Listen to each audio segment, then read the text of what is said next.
All right, so we were talking about some of the ways of improving hydration. There are a number of products, at least in this country, that provide the equivalent of what's in the World Health Organization oral rehydration packets. So these have a much higher concentration of sodium, and some of them are shown here.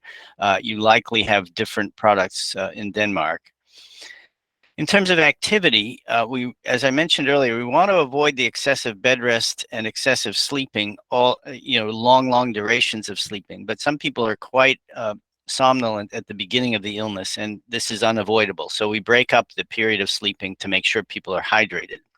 And once people are able to tolerate some activity, we want them to start slowly and increase gradually. And this doesn't always involve physical exercise. It can involve activities like getting to school or going out socially. And we're very careful to avoid provoking post-exertional malaise. For the really impaired patients, they might need to do their activity in a recumbent position, but we are very opposed to the rigid advancement of graded exercise. That can harm patients and cause increased symptoms if it's done without flexibility. The goal is to get people active again as they were before they became ill, but the difference is in the way you do that. And we find that exercise is not always going to be tolerated until orthostatic intolerance is treated. Another bridge to tolerating activity can be the use of manual forms of physical therapy. And we find that that's a bridge to better tolerance of exercise. But this is not the same as just graded increases in activity. It's really treating areas of muscle dysfunction and nerve tightness. Where I mentioned earlier, that where we emphasize things differently is in treating contributory conditions. And this slide is something we use in the clinic all the time in talking with patients to emphasize the importance we place on treating orthostatic intolerance as a way of improving function with ME/CFS. But there are multiple other influences, and we'll touch on a few of them. But just to go through them, some people can have depression as a consequence of the impairment in activity and the reduction in what they were able to do before. That obviously needs to be treated when it's present. I mentioned earlier that anxiety and orthostatic intolerance share some features in their physiology, so it's not surprising that anxiety can be overrepresented in this group of patients. We see a lot of problems with intestinal motility, food allergies and mast cell activation syndrome, inhalant allergies and asthma are common. Any new infection can aggravate orthostatic intolerance. We see a lot of areas of movement restriction, thoracic outlet syndrome, and what's called adverse neural tension. And a lot of this work originates from some fascinating studies in neurosurgery by Alf Brieg, who I believe was a Swedish neurosurgeon who was active in the 1950s and really helped improve the understanding of mechanical barriers to activity. We see a lot of migraines and chronic daily headaches.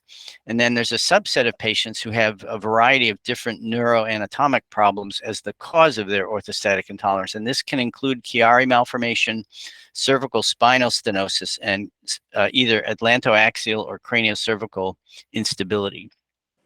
We find a higher proportion of patients with Ehlers-Danrose Syndrome and joint hypermobility. And this can be a risk factor for orthostatic intolerance, in part because the vessels are made of the same stretchy connective tissue as the skin and the ligaments. So when people are standing and they have that hydrostatic pressure increasing in their veins, the veins just expand more than happens for those who don't have joint hypermobility. And then there's increasing attention to something called pelvic vein incompetence. This is usually present in women who have had several pregnancies, but it causes chronic pelvic pain and urinary urgency and can be treated with interventional radiology techniques. So let's look at a couple of these items around the circle. Let's start with Ehlers-Danrose syndrome. And this is, I forget which of the two Ehlers or Danlos were from Denmark, but the original papers came in part from your country. So this is a heterogeneous disorder of connective tissue characterized by varying degrees of skin stretchiness, joint flexibility, and skin fragility. And most of the forms of Ehlers-Danrose syndrome, there are at least 13 forms, result from mutations in the genes that encode the fibrillar collagens or enzymes that modify those collagens.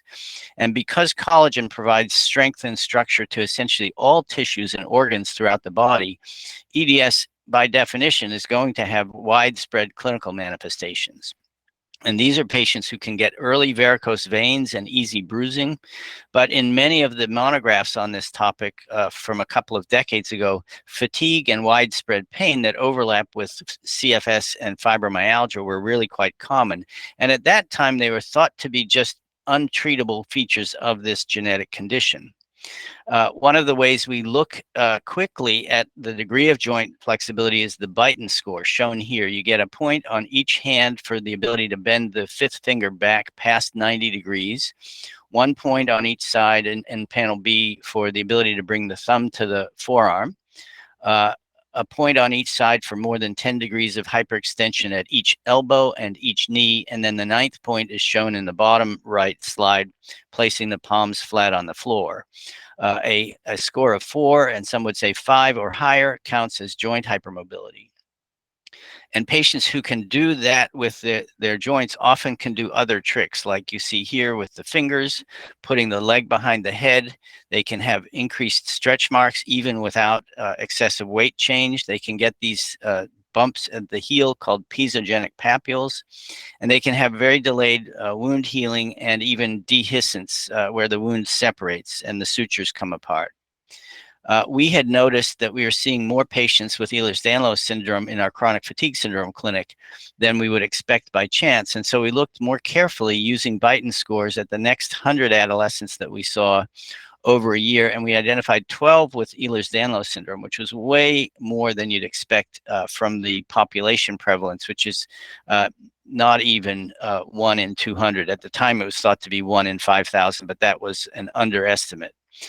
6 of them had the classical type of Ehlers-Danrose syndrome, and 6 had the hypermobile type, which is by far the most common, and that's the only one. The hypermobile type is the only one that does not have a known gene mutation. All of them had chronic orthostatic intolerance syndromes with a mixture of NMH or POTS, and they were symptomatic upright. We then went on to look at non-syndromic patients and just see if our healthy controls differed from our CFS patients in terms of their Beighton score. And at the bottom, you see the range of Beighton scores. The healthy adolescents had a prevalence of joint hypermobility of 24%. And that's about what you'd see in the published literature. But if you look at the blue, the patients, the ME/CFS patients, they had a median score of 4 versus a median of 1 for the controls. That was a highly significant difference. And fully 60% of them met criteria for joint hypermobility. And this is something they had had since they were infants. And it poses a risk for ME/CFS. Not all hypermobile patients have an illness. Some are good at dance and swimming and gymnastics because of their flexibility, but this is nonetheless a risk factor for ME/CFS. And it helps to know that people are have joint hypermobility, because then you can look for the other problems that are more common in that population, including carpal tunnel syndrome, Chiari malformation, CCI, pain syndromes, a lot of GI motility disorders, spinal fluid leaks, hiatal hernias, pelvic congestion syndrome that we talked about, POTS and NMH, and a variety of skeletal problems, including temporomandibular joint dysfunction. Here's an example of a young medical student who had pelvic pain when she was standing. This is showing a catheter going up through the right side over into the left ovarian vein and injecting contrast. And you see here multiple tangles of varicose veins all the way through the pelvis. Contrast should not go over to the other side, but these valves were incompetent, and you see all these tangled varicosities on the right side as well. On the right side of the picture is after the radiologist has inserted these coils into each ovarian vein. And now after the procedure, all you can see is contrast in the ureter. This patient went from having chronic pelvic pain to no pain, and this helped her improve the duration of her standing. Women with this problem have urinary urgency, and they have tremendous discomfort with even tampon insertion, but especially with intercourse. And so in the past, women who have pelvic congestion syndrome were thought to be emotionally frigid. There was nothing wrong with their emotional state. They just had lacerating pain because of the distension of all the veins in the pelvis. Let me talk a little bit about something that we have been interested in for over 20 years, and that's the impact of biomechanical factors. So we had noticed in our adolescents with ME/CFS an increased prevalence of postural abnormalities. Here's a young man with a very head forward posture. He's very rounded in the thoracic spine. And many of our patients reported that when they went to the physical therapist just for an assessment, that they were more symptomatic. And we realized that their symptoms could be reproduced by putting mechanical tension on the nerves in the body. Here's an example of a straight leg raise where we were simply lifting the leg of a patient to see what symptoms got provoked. So we lifted the leg for 10 degrees, waited for 2 minutes, then we went to 20 degrees, 30, 40, 50, and 60, and then we put the leg down. And at each point, we checked heart rate and blood pressure. They didn't change, but symptoms like fatigue went way up just with this very innocuous movement. The patients were not holding their legs up. We were doing that. This caused them to be foggy, lightheaded, and even to get visual blurring. We went on to study this more systematically with our colleague Rick Violand, a physical therapist, and we had an 11-point series of tests. The ones that were abnormal in the CFS patients versus controls are shown here. So this was ankle dorsiflexion, straight leg raising, and if you were less than 45 degrees of straight leg raise before you developed stretch, that was abnormal. So that's close to 70% of our patients, but only 30-some% of our healthy controls. Other tests looked at brachial plexus tightness and other maneuvers. So these patients were much, much tighter on their exam than healthy kids, even though some of them were hypermobile. So they had focal areas of tightness. When we looked at an 11-point range of motion score, again, there was a completely different distribution for the ME/CFS patients than the healthy people, and this was highly significantly different. On the right, you see the range of motion score from their baseline in the violet purple color. And then in black is how the same patients were 24 months into multimodal therapy directed at their orthostatic intolerance, often including some gentle manual physical therapy. So these are not fixed abnormalities, and we continue to see the same pattern to this day. We had done one study where we randomized people to a straight leg raise or a sham straight leg raise, and we looked at the number of symptoms that increased by 2 points in a 10-point severity measure over the 15 minutes of the straight leg raise. And you can see that those who had the true straight leg raise had more symptom provocation, and this persisted for at least 24 hours. So this is one of the causes of post-exertional malaise.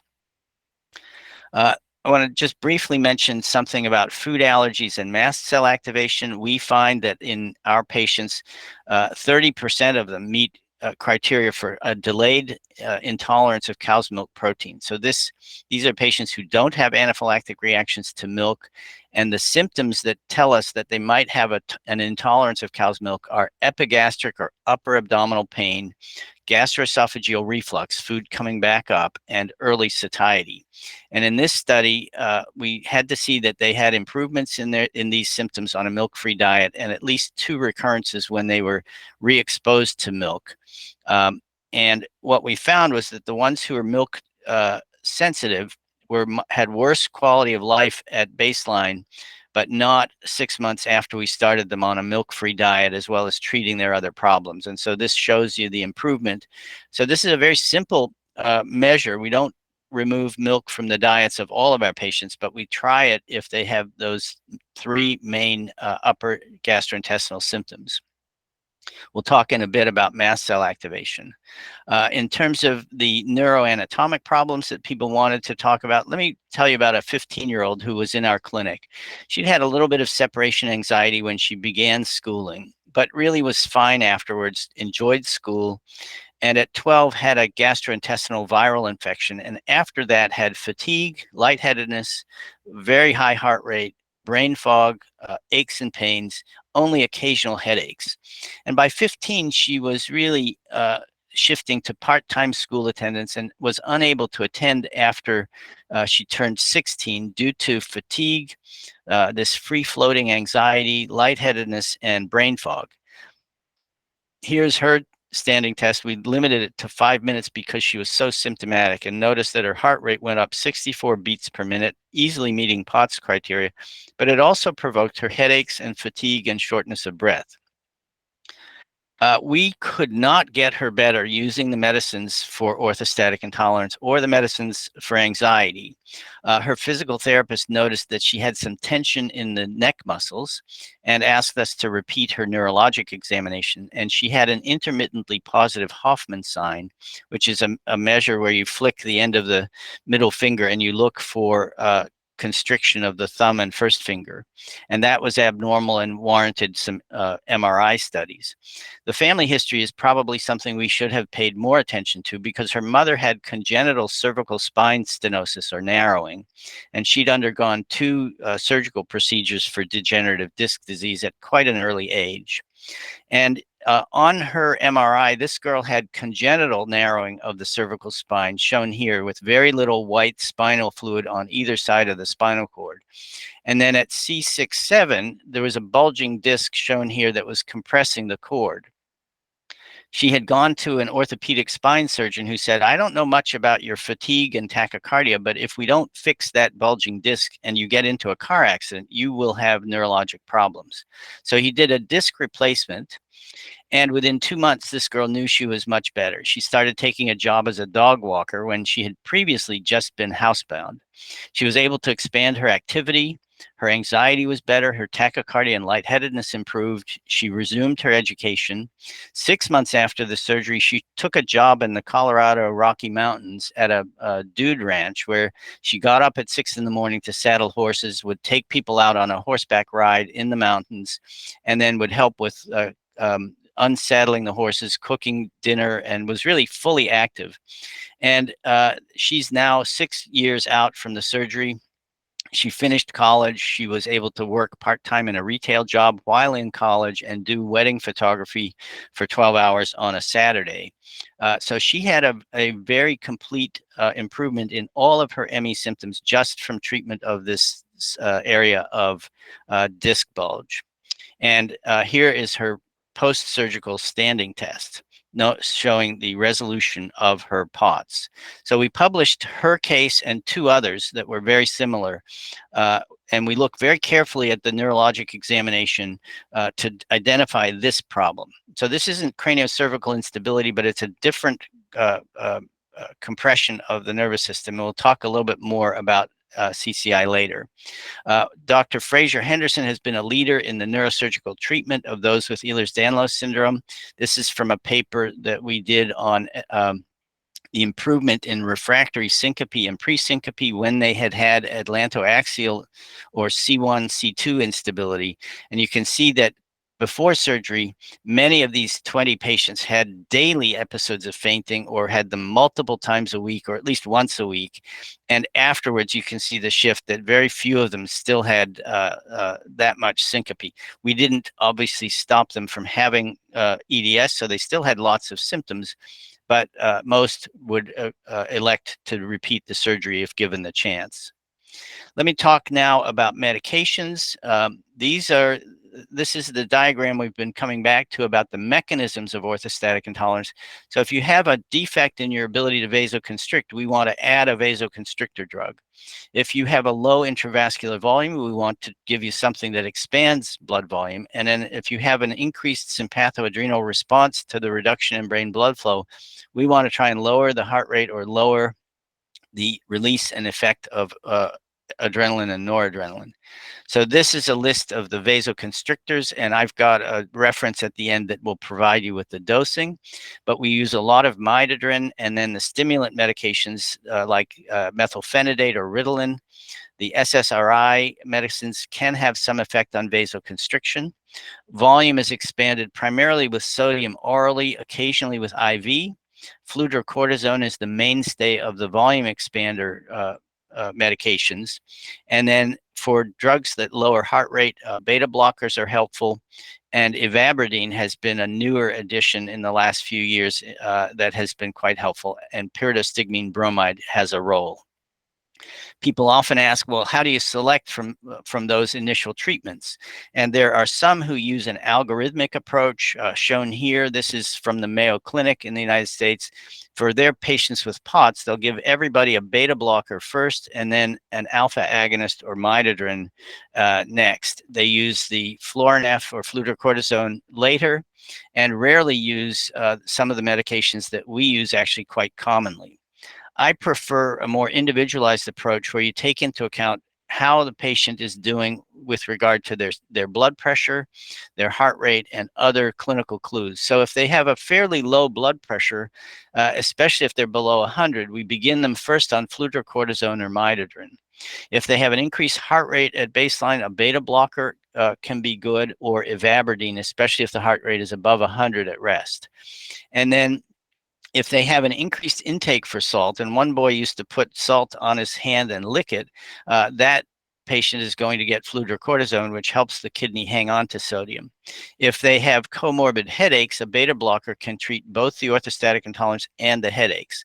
For young women with a lot of menstrual cramping or worse fatigue at the time of their menstrual periods, we give them something that lessens the intensity of their period, and these drugs can help with blood volume. Obviously, if they have anxiety or low mood, one of the newer antidepressants can be helpful. If they have a lot of aches and pains, duloxetine is particularly good for that. And we find anecdotally that in our hypermobile patients, the vasoconstriction provided by stimulants can be much more helpful. So we usually begin with something in that category for the hypermobile patients. Let me give you an example of how this all comes together. This is a 22-year-old who'd had fatigue, sore throat, and an enlarged spleen at 14 with a CMV viral infection. And by the time I saw her, she already had been diagnosed with orthostatic intolerance. She had joint laxity. She had hypothyroidism that was already being treated without much improvement in the overall symptoms. She had Raynaud's phenomenon. She was getting a bit depressed by her the loss of activity, and she had migraines, and she was very tight on the physical therapy examination. She got through high school and college mainly on grit. None of the treatments for her headaches worked. The only benefit for her orthostatic intolerance was the increased salt and fluid intake and the compression garments. But most of these medications just weren't tolerated or effective. But by the time she was 22, her resting heart rate would be between 104 and 140 just sitting in the clinic. And whenever she tried to exercise, she would get a marked increase in the heart rate so that 2 to 3 minutes later, her heart rate rose to 180. That would provoke her migraines. She also had background allergies and asthma, but in the 5th year of the illness, she started getting hives whenever she was eating watermelon, or belly pain with certain other fruits, hives when her hands came in contact with laundry detergent, so she had to wash her clothes twice through the cycle. Hand sanitizers brought on the same thing. So she had mast cell activation syndrome, and the mast cells can release all sorts of biologically active cytokines and materials like histamine that can contribute to a huge overlap with the symptoms of ME, including fatigue, some neurocognitive problems, pain, digestive issues. We can often detect these patients because they have a lot of erythema and facial flushing, itching, and hives, as this girl did. And look at this. This is a big cause of orthostatic intolerance. So many of the papers on this have been written by Larry Afrin in the US and Gerhard Molderings in Germany. And these papers only started emerging in the last decade. So this is a newer concept that many people didn't hear about in training. Her allergy symptoms improved with medications directed at the mast cell activation. So ranitidine, which is an H2 blocker, helped her sinuses. Montelukast helped her migraines.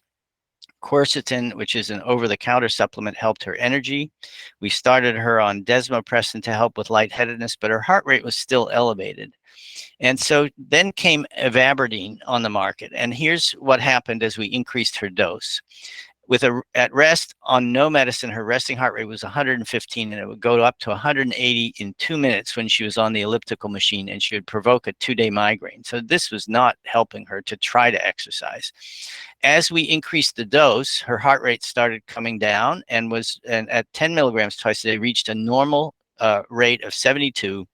And at this point, she could reach a heart rate of 130 after 40 minutes on the elliptical without a headache. So this was a young woman who was not trying to avoid exercise. She physiologically could not do it. And one of the comments you'll sometimes hear from people on the more behavioral side of the ME debate will say that if you could just get people active, they'll be fine. Well, every year her insurance company says you can't have the ivabradine anymore. And what happens? She's fully fit. She goes back to having a high heart rate and lots of symptoms until we can get her back approved for the ivabradine again. So we're able to manage her orthostatic intolerance. And by doing so, that helps her activity level. So here's an email I got from her that she made a weekend trip to an area in the American Southwest and did 10 miles of hiking in a day up to this area called Devil's Bridge.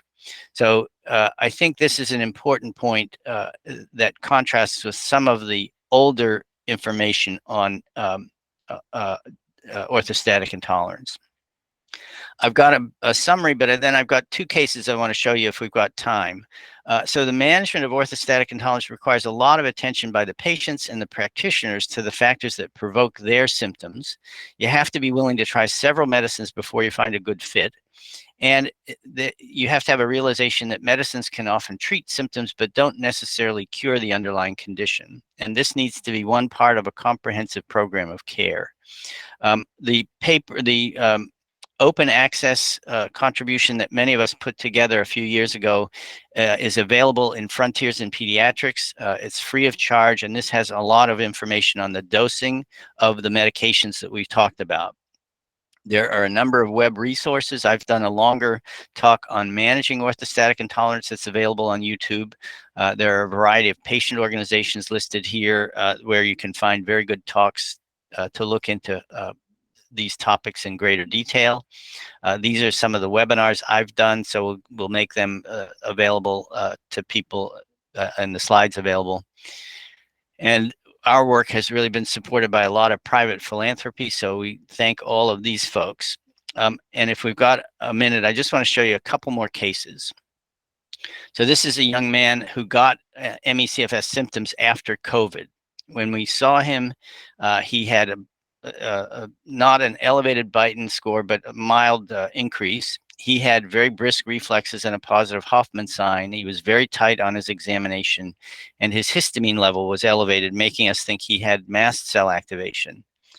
He had POTS on examination. This guy had been a cross-country runner, and he went from a heart rate of 59 to 129, and that provoked his symptoms.